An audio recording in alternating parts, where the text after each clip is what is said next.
Bom dia, sétimo ano. Sejam bem-vindos a mais essa aula de História. Eu sou a professora Janaína Jardim, esse é o meu sinal. E hoje nós teremos uma aula de História bem legal. Dá uma olhadinha aí na tela. O assunto, a colonização espanhola na América. Esse material ele foi produzido pela professora Luísa Coutinho. E aqui comigo hoje, para moderar essa aula, uma professora que vocês conhecem. Inclusive, ela trouxe um recadinho. Bom dia, Pro! Bom dia, Jana. Bom dia, estudantes, professores. Muito bem-vindos à aula de História da professora Jana. E um recadinho. Não deixem de responder a pesquisa socioemocional lá no site da sede nesse terceiro bimestre, tá bom? Não deixem para a última hora. Vamos lá, Jana? Vamos lá, então, Pro. Pessoal, dá uma olhadinha na tela, a habilidade da aula de hoje. Habilidade essencial, analisar com base em documentos históricos diferentes interpretações sobre as dinâmicas das sociedades americanas no período colonial, comparando informações, argumentos e pontos de vista explicitados nos diferentes tipos de fontes. E hoje a gente vai apresentar a estruturação dos vice-reinos na América, das capitanias. E olha só, professores, mesmo que a professora Rosana não ler a sua resposta, coloquem lá no chat, vamos abrir o nosso chat para que seja um espaço de diálogo, um espaço de boas práticas. Podem ir colocando aí as considerações de vocês acerca do tema, está bem? E aí, eu vou pedir para mostrar na tela o mapa da América Espanhola. Então, olha só, essa parte em vermelho toda é a América Espanhola. A parte em laranja são territórios disputados e reivindicados pela Espanha. A gente vai ficar mais assim na questão da administração. Então, toda essa parte em vermelho é a América colonial espanhola. E vocês estão vendo lá o Brasil? Olha lá o Brasil. É a América portuguesa. Então, hoje nós vamos ficar na América espanhola, certo? E é tão importante a gente estudar a América Espanhola, né? Porque nós estamos estudando também a nossa história. Nós também somos latino-americanos. E para começar a história da América Espanhola, olha só, sétimo ano, vamos voltar lá nas aulas que vocês tiveram no sexto ano. Vocês se lembram dos povos incas, maias e astecas? Se lembram disso? Eram eles que habitavam essas porções, né? Eles eram sociedades muito complexas, bastante evoluídas. Então, vocês lembram dos incas, né? Que eles estavam ali na Cordilheira dos Andes. Vocês se lembram que eles faziam, inclusive, um tipo de comunicação que eles conseguiam através de pequenos lugares, assim, ó, eles pegavam uma pessoa e essa pessoa ela ia com um quipu. Lembra do quipu? Que eram nozinhos? Cada nozinho daquele representava um número e cada número representava, por exemplo, a contagem de um gado, ou o ano que um rei nasceu, o ano que um rei foi colocado no poder. E ali naqueles quipus tinham informações importantes. E aí lá no Império Inca, eles iam passando de pessoa para pessoa até chegar a informação no rei. Então, eles tinham um sistema de informações muito adiantado, muito bem elaborado. E os astecas? Os astecas, eles eram povos extremamente complexos, né? Eles já tinham, por exemplo, uma sociedade hierarquizada. Eles conheciam a matemática, a astronomia, eles já tinham palácios. Eles já tinham dutos, arquedutos, a irrigação, né, da agricultura. Então era um povo bastante sofisticado. Eles eram um povo que estava ali, ó, pé a pé de igualdade com os europeus. E eles eram a imensa maioria. Só que aí nós temos um momento onde os europeus, os espanhóis, eles saem da Espanha, saem ali da Europa e vêm para a América para conquistar a América. E aí, professores, né, eu vou deixar vocês aqui, deixar uma questão aqui com vocês. Como que pode, né, povos tão adiantados como os incas, os astecas, como que pode povos tão adiantados terem sucumbido à minoria de europeus? Porque os europeus chegaram aqui com mais ou menos 600 pessoas. E como que pode aquelas sociedades que eram tão fortes, tão imponentes, que inclusive eram guerreiros, como que pode eles terem sucumbido, né, aos europeus? Aí eu vou deixar essa reflexão aqui para que os professores tragam para nós aqui a contribuição. E aí, professores, enquanto vocês, né, trazem essa contribuição, a gente conversa um pouquinho mais sobre isso. dá uma olhadinha na tela. Olha lá, 7º ano. Então, vamos pensar aí a conquista espanhola na América. Vamos pensar nos astecas, né? Então, Hernán Cortés, oficial espanhol, consegue dominar o Império Azteca com uma tropa de cerca de 500 soldados. Gente, o Império Azteca tinha, sei lá, muito mais de 5 mil, 10 mil soldados, muito mais, era imenso esse império. Aproveitando-se do estranhamento dos indígenas e das disputas dentro do Império Azteca, que explorava povos dominados. Aproveitando-se disso, Cortés engrossou suas fileiras com cerca de 6 mil indígenas contra Montezuma, imperador azteca. E aí eu vou falar assim para vocês, vou pedir para voltar aqui, vou contar rapidinho para vocês. Olha só, o Montezuma era o imperador azteca, certo? E o Hernán Cortés era o conquistador, né? A gente pode usar outros nomes, mas vamos deixar conquistador. Ele era o conquistador espanhol que chegou. Quando o Hernán Cortés ele chega no Império Azteca, houve uma confusão mitológica, né? Porque existia uma lenda que a serpente emplumada ela chegaria dos mares, né? E a serpente emplumada era um deus que, se não fosse bem atendido, ele ia acabar com o Império Azteca. Era uma lenda bem antiga, né? Então, quando Hernán Cortés ele chega ali no Império Azteca, essa confusão mitológica fez com que o Montezuma tratasse Hernán Cortés como uma espécie de deus, né? Ele foi muito bem recebido, o Hernán Cortés. Inclusive, o Montezuma convida, né? O Hernán Cortés, vem para o meu palácio. E aí, o que acontece? Nunca convide um inimigo para a sua casa. O Montezuma convidou o Hernán Cortés para o seu palácio. E vocês não sabem mais o que o Montezuma fez. Ele deu uma das suas melhores mulheres, a Malinka, para o Hernán Cortés. Deu de presente para ele, porque achou que ele era uma divindade, né? A Malinka, ela era uma poliglota, ela falava várias línguas. Então a Malinka, ela já dá uma vantagem para o Hernán Cortés. Porque o Hernán Cortés, quando ele chega no Império Azteca, ele vê ouro, muito ouro. Né? Essa foi uma grande vantagem aí dos espanhóis na colonização da América, porque, ó, só dando um parênteses aqui, a colonização portuguesa no Brasil, eles foram encontrar ouro lá pelo século XVII, por aí, finalzinho do XVI, comecinho do XVII. Os espanhóis, de cara, já encontraram ouro, assim, eles dizem, por exemplo, que as crianças andavam com braceletes de ouro, as paredes eram de ouro, então os europeus queriam muito ouro. Bom, o que acontece? Quando Montezuma percebe que o Hernán Cortés não era nem amigo e nem um deus, que na verdade ele estava ali para explorar aquela terra, já era um pouco tarde demais, porque além dessa questão, né, dele trazer além dessa confusão mitológica, né, nós temos a questão também das doenças. Então, assim, ó, o sistema imunológico dos astecas é muito diferente, né? Era muito diferente do sistema imunológico dos europeus. Então, os europeus, eles trazem varíola, gripe, uma série de doenças que existia na Europa, que não existia aqui na América. Então, esses fatores já favoreceram aí que o Hernán Cortés conseguisse, né, dominar esse pedaço de terra. E aí, nós temos a questão também da Malinka, porque ela é uma poliglota. Então a Malinka, ela ensina ali o Hernán Cortés a falar a língua de tribos que eram rivais dos astecas, porque os astecas cobravam impostos, né? Eles eram uma civilização muito adiantada e eles cobravam impostos. Logo, eles tinham também alguns inimigos ali, né? Ali no Império Azteca, ao redor do Império Azteca, eles tinham inimigos. O Hernán Cortés se aproveita disso, porque olha só, ele só tinha, como está lá no texto, 500 soldados. Os astecas eram a imensa maioria.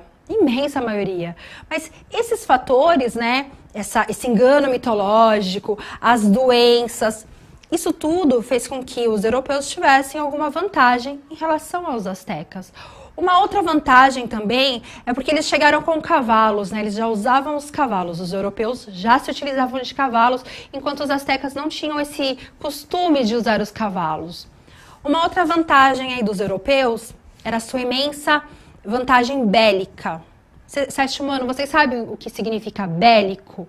esse termo bélico, vocês já ouviram falar? Bélico está relacionado a armas. Então, eles vêm com muitas armas, eles têm essa vantagem desse engano mitológico. Mas aí é assim também, olha só, sétimo ano, não pensem vocês que, então, os astecas, eles eram inocentes. Não, eles não eram. Os astecas já tinham um sistema de agricultura, os astecas já conheciam astronomia, matemática, os astecas eram militares, eles tinham pirâmides imensas, eles tinham uma sociedade toda certinha, hierarquizada, eles faziam pontes, eles tinham um sistema de irrigação, sabe? De tirar a água lá do rio e trazer para onde precisa, que é na plantação. Eles conheciam astronomia, matemática, tinha calendário, então era um povo muito bem estruturado, era uma civilização bastante adiantada se a gente for comparar assim astecas com europeus, eles estavam ali, então eles não foram inocentes, na realidade os espanhóis eles chegam ali com muita sede, né? Eles queriam poder, eles queriam ouro, e quando eles chegam eles veem o ouro, eles vão terminar com aquela sociedade. No final, assim, o Hernán Cortés ele mata o Montezuma e se junta com outros povos ali para conquistar o Império Azteca. A gente tem o final do Império Azteca. Na tela para vocês, dá uma olhadinha. E aí nós temos os Incas, né? Então, quem foi o colonizador? Foi o Francisco Pizarro. Ele sequestrou o imperador Atahualpa, exigindo ouro em troca da libertação, aproveitando-se de disputas internas entre Atahualpa e o irmão Huáscar. O Francisco Pizarro ele consegue angariar apoio de muitos incas e outros povos guerreiros e conquista a capital Cusco. Então, Francisco Pizarro já é um outro conquistador, né? A gente fala conquistador, mas aí vocês podem pensar que ele não é um conquistador, mas ele pode ser alguém que vai usurpar de um lugar, está bem? Então, Francisco Pizarro, ele chega lá no Império Inca, já existe uma guerra entre o Atahualpa e o Huáscar, que é o seu irmão, então ele se aproveita desse momento onde o Império Inca está um pouco frágil e ele acaba ali também juntando com outros povos que eram inimigos dos Incas, ele acaba tomando o Império Inca, mas ele vai sequestrar o imperador e ele vai pedir ouro. Aí os súditos do Atahualpa mandam um monte de ouro para ele, muito ouro, gente, ouro assim para eles era pedra. Mandou ouro pro Pizarro. Aí o Pizarro, ao invés de devolver o Atahualpa, ele mata. E assim ele conquista o Império Inca. Então, é assim que esses impérios foram conquistados. Aí vamos um pouquinho mais para frente, dá uma olhadinha na tela. Bom, como que a gente vai explorar a mão de obra, né? Porque assim, agora a gente tem essa terra toda e a gente precisa explorar a mão de obra. Vou pedir para voltar aqui antes de ler o texto. Olha só, eles conquistaram, né? Invadiram, usurparam. A gente pode dizer que foi uma medida genocida contra os indígenas ali, os pré-colombianos. Sim, foi. Mas agora, esses europeus precisam administrar essas terras imensas. Né? Eles têm que administrar. Então, para que eles consigam retirar todo o ouro que existe ali na América Espanhola, eles precisam de uma mão de obra. Agora sim, na tela para vocês.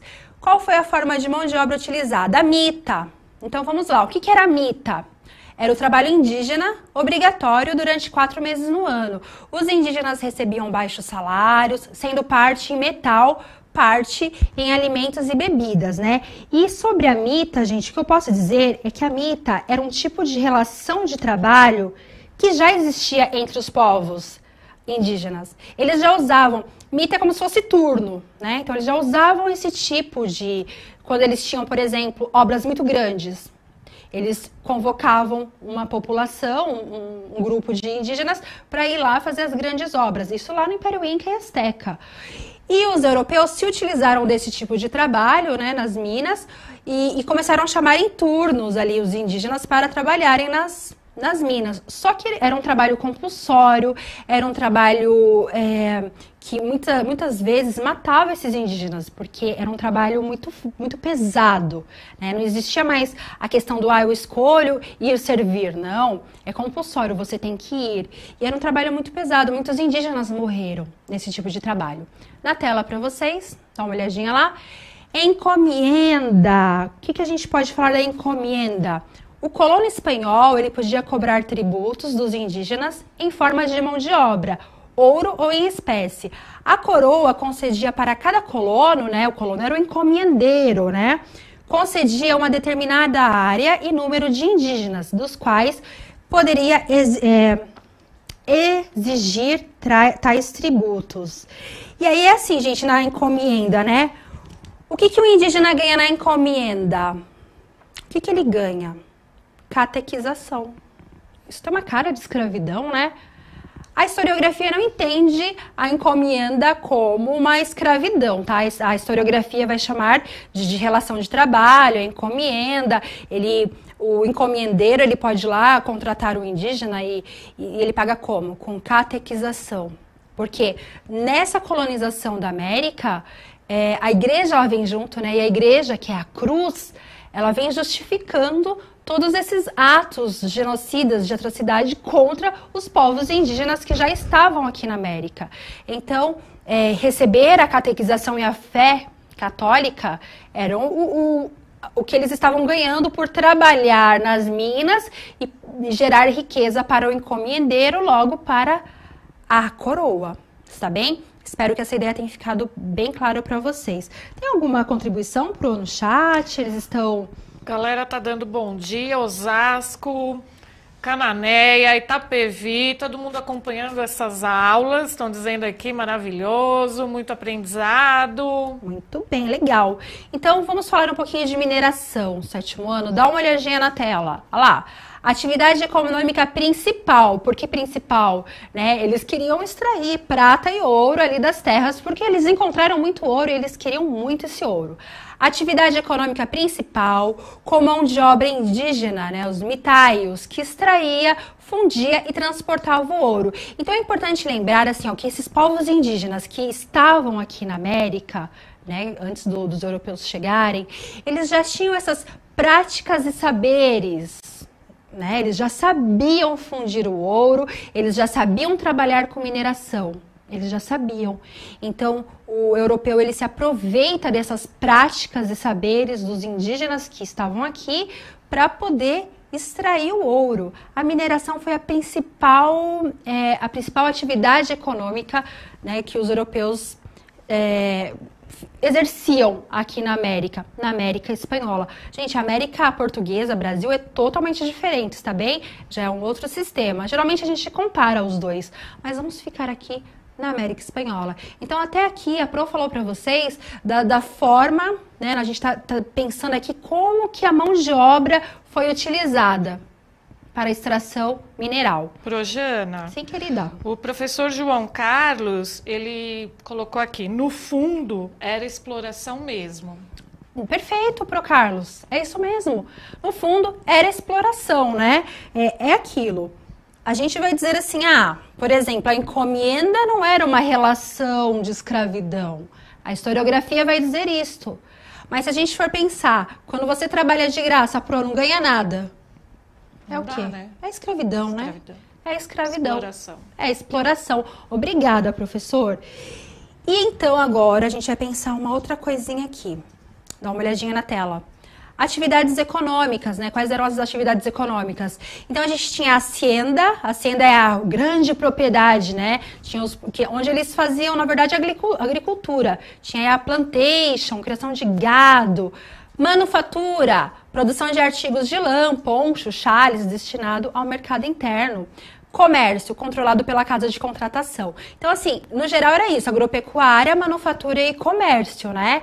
Que existia de atividades econômicas dentro da colônia espanhola. Uma curiosidade sobre a colônia espanhola, eles já tinham universidades, porque ali existia uma elite, né? Ali existia uma elite. Então já existiam universidades, muito diferente. Ó, sétimo ano, não briga com a Pro, tá? Eu vou dar um parênteses aqui, ó. Para aqui um pouquinho, deixa um pouquinho a América Espanhola. Vamos pensar lá nos Estados Unidos, sobe, as 12 colônias. Nas 12 colônias não tinha universidade ainda. Mas aqui, na América Espanhola, aquela que vocês viram no mapa, lá já tinha universidades. Olha que interessante, né? E aí, vamos para a casa de contratação. Olha lá, a casa de contratação era assim, ó. Vocês estão vendo lá o Porto de Sevilha? O Porto de Sevilha fica na Espanha. Então, tinha 3 portos na porção da América Espanhola. Veracruz no México, Cartagena na Colômbia, Havana em Cuba.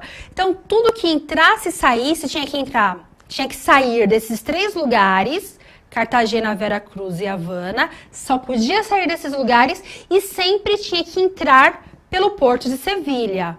Por que eles faziam isso, né? Por que tinha casa de contratação? Eu vou deixar aí na tela para vocês irem olhando esse esquema. Por que tinha casa de contratação? Para evitar a pirataria. Né? A gente está num contexto mercantilista, vocês já estudaram mercantilismo, e a casa de contratação ela serve para arrecadar impostos, né? Ela serve para arrecadar impostos. E agora eu vou mostrar no mapa para vocês, aqui na tela, ó, eu pedi até para vocês virem aqui comigo. Eu trouxe um mapa para vocês, dá uma olhadinha. Olha lá. Esse mapa é o mapa do Império Espanhol na América, em 1800. Olha aqui o Brasil, Pro. E olha como ele era diferente, né? Muito. Tá vendo o desenho dele diferente? Depois, os colonos aqui portugueses, eles vão começar a entrar nesses territórios. Aí a gente vai ter o mapa do Brasil como a gente conhece hoje. Mas nessa época era assim. Então, eu vou explicar aqui no mapa para vocês como que era organizado, né? Como que era administrado a América Espanhola. Então, assim, eles dividiram, a América Espanhola é tudo roxinho aqui, ó. Tá vendo? O roxinho. Tudo isso de terra, gente, é muita coisa.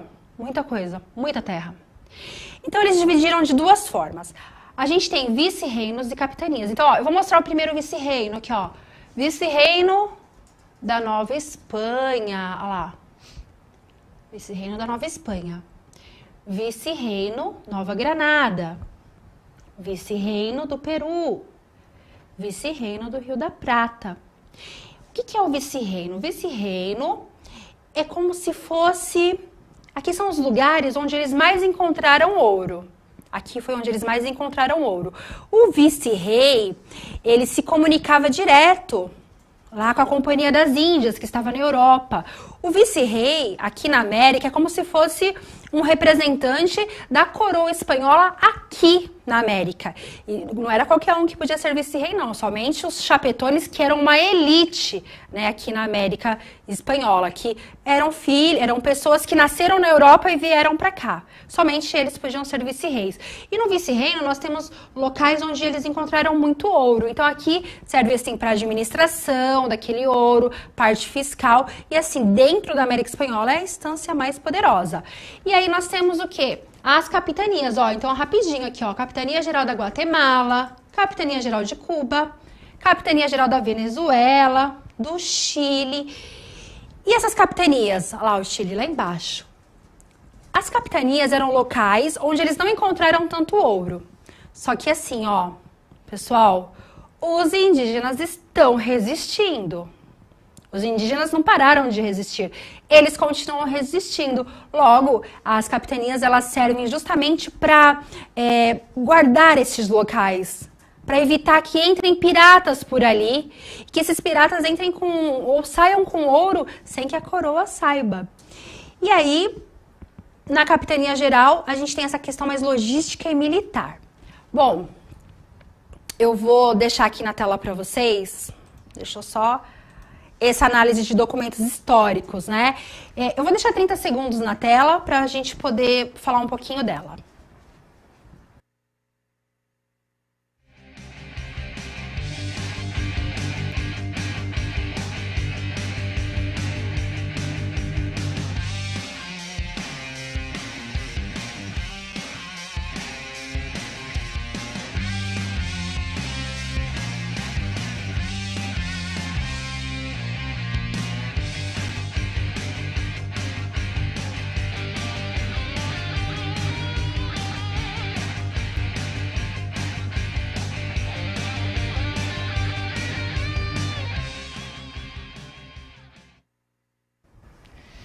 Jana, o professor Ivan Carlos respondeu: negros, escravizados, mestiços, chapetones, mestiços, indígenas. Perfeita resposta, é isso mesmo, Pro. Então, nós temos esses grupos que participaram, que estavam aqui na América. América, no caso, a gente está falando da América Espanhola. A América Portuguesa, como a professora falou aqui, já é uma outra história. Bom, eu quero agradecer a Pro Rosana. Obrigada, Pro, por estar aqui. Eu que agradeço. Quero agradecer a todos os professores do chat, os alunos. Não se esqueçam de avaliar a nossa aula, aquilo que vocês gostaram. Pontuem. O que vocês acharam que não ficou tão legal também, pontuem. Muito obrigada a todos e tchau, tchau. Tchau. Até a próxima.